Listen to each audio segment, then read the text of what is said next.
अस्सलाम वालेकुम।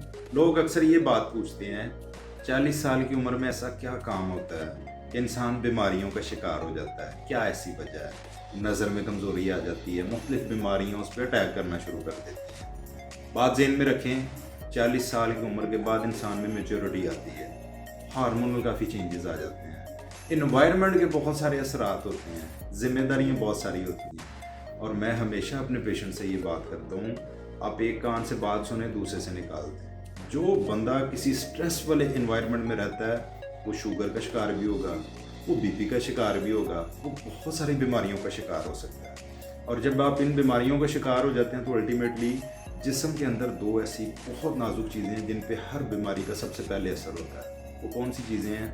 आँख का पर्दा और कान का पर्दा। जो ही आप किसी बीमारी का शिकार होते हैं, डायबिटिक हों या हाइपरटेंसिव हों, आपकी इन दो चीज़ों पे शदीद असरात आते हैं। उम्र के साथ साथ ये बढ़ना शुरू हो जाते हैं। इसलिए इन्वायरमेंट का बहुत बड़ा रोल होता है। अपने आप को उस इन्वायरमेंट में रखें कि आप अपनी ज़िंदगी चिल करें, इंजॉय करें, स्ट्रेस में कुछ नहीं पड़ा हुआ। 4 दिन दी ज़िंदगी फिर काली रात। इसलिए कोशिश करें अपने आप को पुरस्कून रखें। बहुत शुक्रिया, अपना ख्याल रखें।